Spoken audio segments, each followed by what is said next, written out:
Hello and welcome to another episode of the Everyday Joy podcast with me, your host, Joy Ravella. Make sure you like and subscribe so you don't miss out on a thing. Today we're having a pretty real conversation about faith and loss. So make sure you read the description fully before diving into this episode in case it does contain sensitive content for you. With that being said, let's get into today's verse. Consider it pure joy whenever you face trials of many kinds, because you know that the testing of your faith develops perseverance. That's found in James chapter 1, verse 2. Well, here we are, Joe Chapman once again in studio on a Friday. Yeah, love a Friday. Oh, I can feel the Friday vibes so intensely right now. What have you got planned for the weekend? Actually catching up with a friend of mine who is my longest friend, high school friend from year 7. And let me tell you, that was not yesterday. Oh, well, either way, it sounds like you've got some awesome weekend plans, Joe. Today, to wrap up the first week of the Everyday Joy podcast, we're taking a look at James chapter 1, verse 2. Consider it pure joy whenever you face trials of many kinds, because you know that the testing of your faith develops perseverance. What's your first impression of this verse, Joe? Oh, the average person would say, how do you have joy in trials? They don't go together. So I think the initial response would be, that is, not fair. I don't want to have joy in my trials. It's not possible. But I think as you walk through life, you experience that, you can do it. And you shared this a little bit yesterday, yes. your journey of singleness and walking through that, still walking through that. Yes. And if you want to listen to that episode, go check it out. It's yesterday's episode on the Everyday Joy podcast. Perfect for you if you are in the waiting season right now. But this verse covers that same theme, but it brings in a new element, I reckon, Joe, which is about faith, because faith and waiting really do go hand in hand. What does this verse tell you about who God is or what matters to him? It tells me that God's in everything, that God can use anything and everything to develop you, to bring dreams to light, to shape you. And the trials can be really amazing tools in God's hands for the life that you actually are hoping for. Yeah. Do you have a personal story, Joe, of how this verse has come to life in terms of like a trial or the testing of your faith?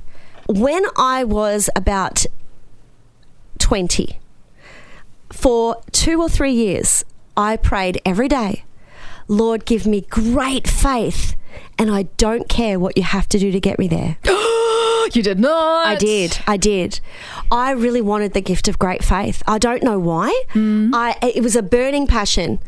Lord, give me great faith. I want to have that ability to have faith in things that I can't see and to be convinced into the possibilities of what it is to walk in faith and do whatever you can to get me there. I'm now in my 50s, and that was really a great and ridiculously stupid prayer. So, because if you want great faith, you need to go through trials. And because it's the testing of your faith, as this verse says, that develops that perseverance, that brings out the best in you. Yeah. You could go through a massive situation today. You can't all of a sudden develop faith. It's either in you or it's not. It's either in reserve, waiting to be used, or it's something that you haven't developed yet, so you're not ready to use it, if that makes sense. Yeah, it's like a muscle you develop. It's a muscle, really. and so on. And so you don't know what you've got until you need it. And so this is where I really can say that the many trials that I've been through.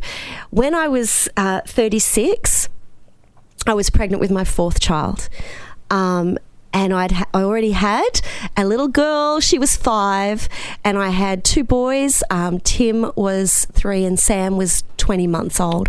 And I was expecting little ones. Yeah, 3 under 3. 3, and the oldest was 3. And I was expecting my 4th, and I was so excited, having another little boy. And I was so excited, and I found out at 36 weeks pregnant that the baby had passed away in the womb.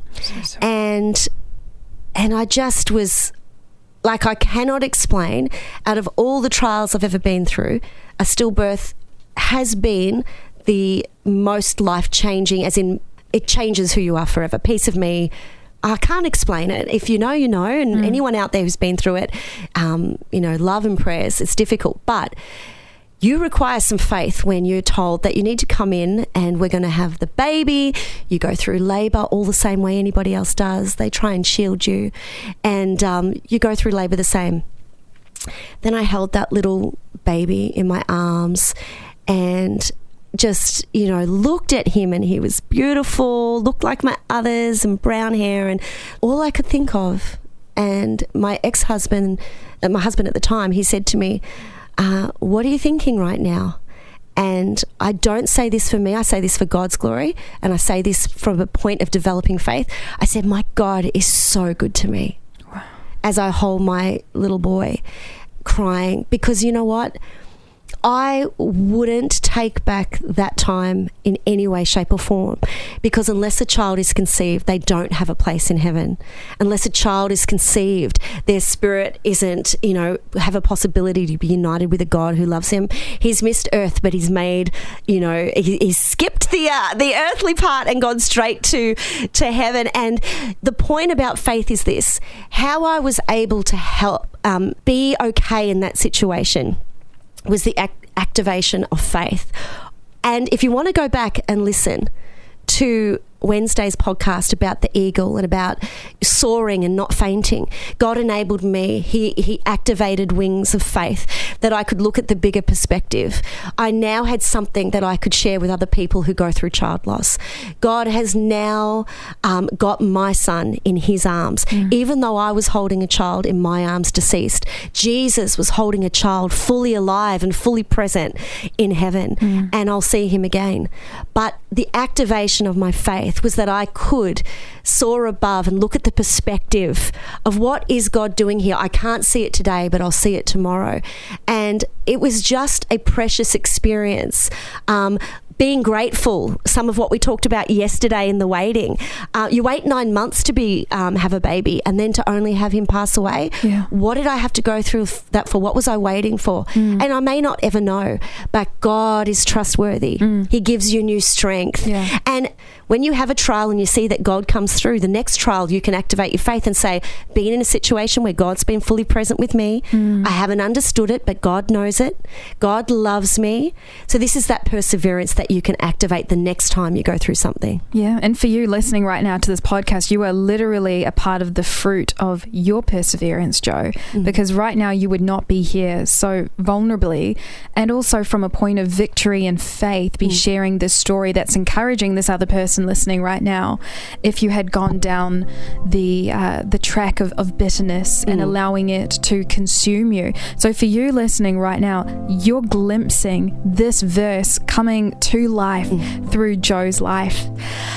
For that person who's in this moment right now, they're in the trial, what would be your one thought, one encouragement to wrap up today's episode?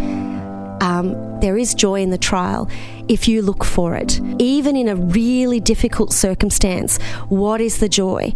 And another word to live by is the joy of the Lord is your strength. Yes. Have a look at what God has done for you before.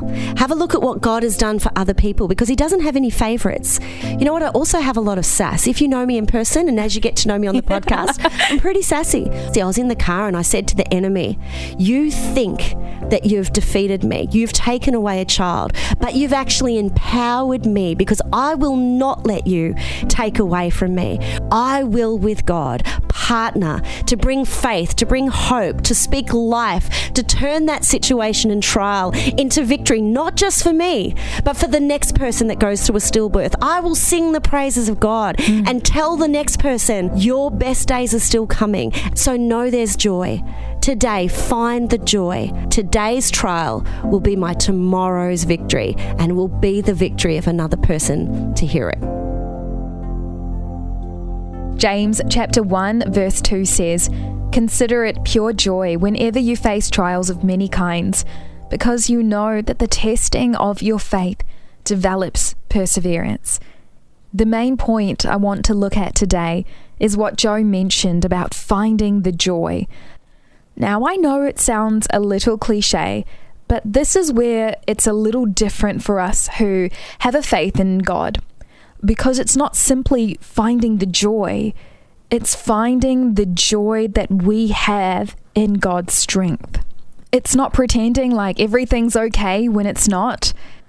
It's facing the situation, knowing that God is bigger than this, that there is a hope on the other side, that even right now in the thick of it, nothing can take away God's presence. And I don't know about you, but I would say that fact alone helps us find our joy. Now, if you've enjoyed any of this content, make sure that you like, subscribe, and share it with your friends and family. I'm so looking forward to next week's podcast episodes. There are going to be some amazing moments of learning, laughter, and of course, joy. I'll catch up with you next week on the Everyday Joy podcast.